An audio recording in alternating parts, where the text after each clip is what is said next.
Sin lugar a dudas, sin discusión, uno de mis datos favoritos es el de la generación de empleo, que este sexenio avanza a tasas verdaderamente espectaculares. ¿Y por qué es relevante el empleo dentro del Instituto Mexicano del Seguro Social? Porque a salarios iguales, aparentemente, quien cotiza en el Seguro Social es un trabajador que tiene un nivel de vida superior a quien está en la economía ilegal. Para hablar de este tema, me da muchísimo gusto saludarte. Miquel Arriola, director general del Instituto Mexicano del Seguro Social. ¿Cómo estás? Buenas noches. Bien, querido David, muy buenas noches. Como siempre, encantado de saludarte. Miquel, es fundamental este dato de llegar a 3.1 millones de trabajadores y más de 1 millón de patrones ante el Instituto Mexicano del Seguro Social, ¿no? Por muchas cosas. En el reporte del mes de septiembre del 2017 se generan una serie de resultados muy positivos para la economía, tomando en cuenta que ya de por sí un resultado muy positivo para la economía es la generación del empleo. El primero de los datos es que septiembre fue un buen septiembre. Fue el cuarto septiembre más alto desde que se tiene registro. Fue un poco menor que el septiembre del año pasado, que fue el segundo más alto desde que se tiene registro, pero sigue en rangos altos. Son esos 136,000 empleos.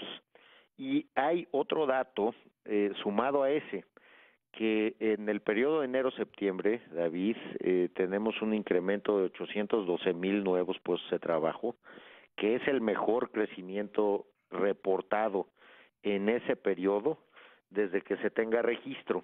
Y esto nos ayuda pues un poco a explicar muy bien el registro de los 3,134,000 empleos en esta administración.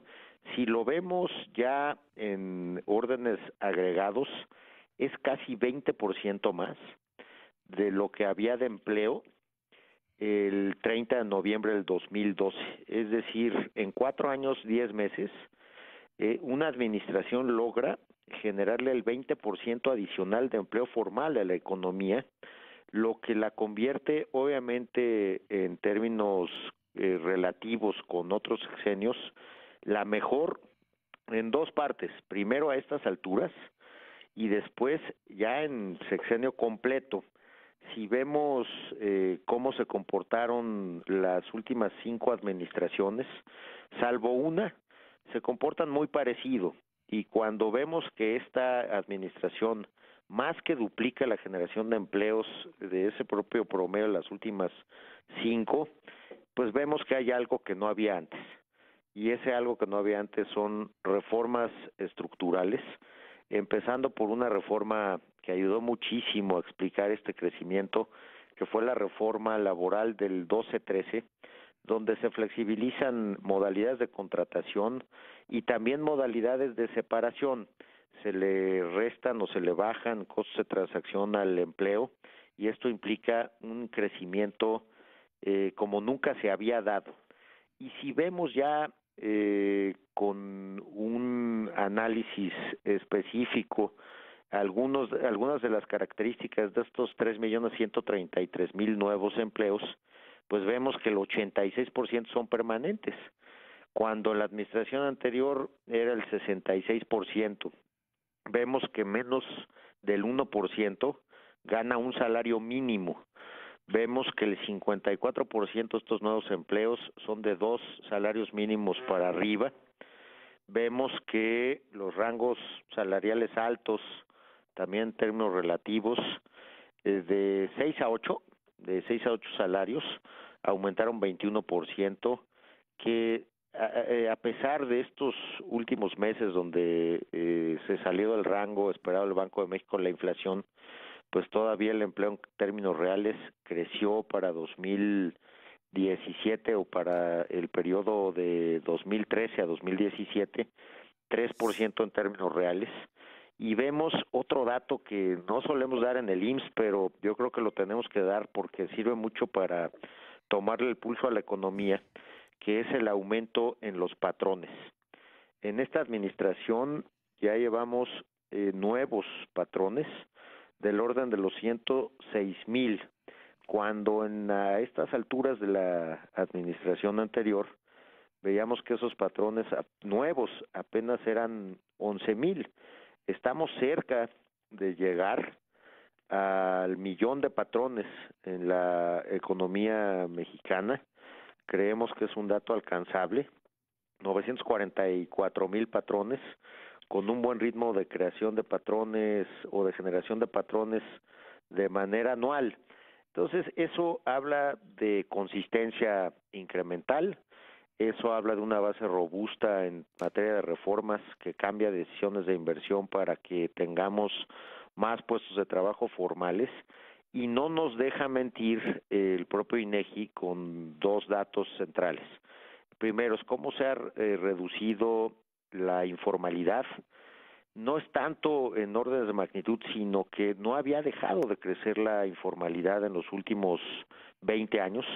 Vemos que por fin hay un decremento de más o menos 60% a un 56.7% en la informalidad, y el tema y el dato de la tasa de desocupación, que está pues en uno de sus niveles más bajos desde que se tenga el registro. Entonces, esta serie de datos, de buenos datos de empleo, pues ponen a la administración del presidente Peña Nieto como la única que ha superado los 3 millones de empleos formales.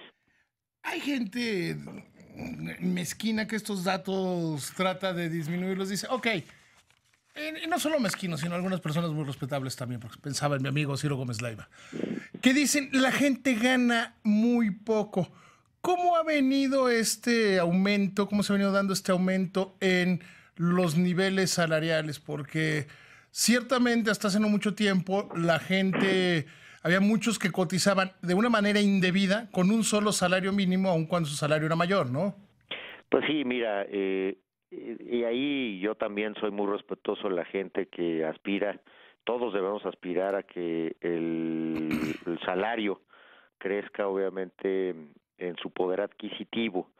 Hemos visto periodos en la historia reciente de nuestro país donde ese crecimiento ha sido negativo en términos reales, y vemos también periodos, afortunadamente, de crecimiento en términos reales en el poder adquisitivo, como en esta administración.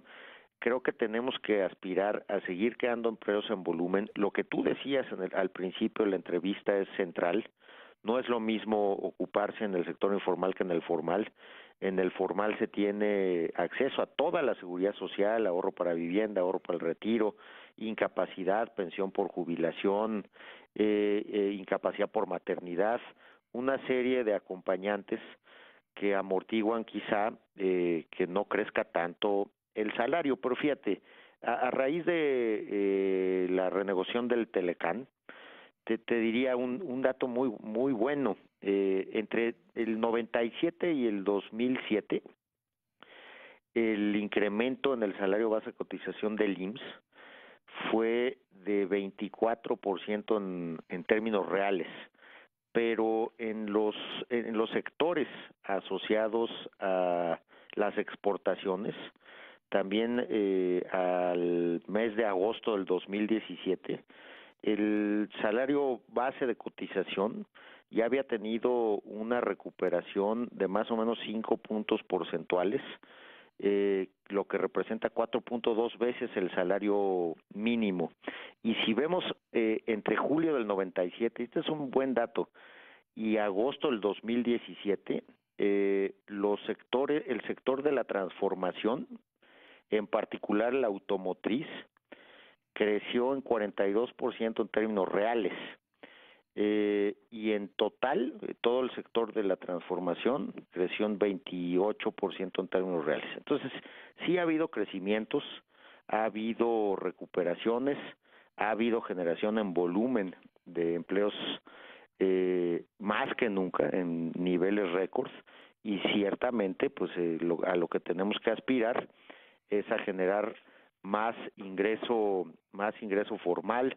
Vemos que la reforma energética ha ya podido colocar inversiones por 80,000 millones de pesos. Los cálculos más ortodoxos es que de aquí al 2025, solamente por el efecto de la reforma energética, vamos a tener 2.5 millones de empleos adicionales. Vemos que las perspectivas de cierre de la administración también son buenas. Llegar en un plan ortodoxo hacia noviembre el año que viene a los 4 millones, hacia también el verano el año que viene a los 20 millones de empleos en el sector formal, 20 millones de empleos en el sector privado y, bueno, sin duda, crecer en empleo en la masa laboral, pues implica que también hay más oportunidades para que el empleo crezca respecto del ingreso en términos reales. Sí, de hecho ya Banco de México ya habla de que ya se está cerrando la holgura en materia laboral, ¿no?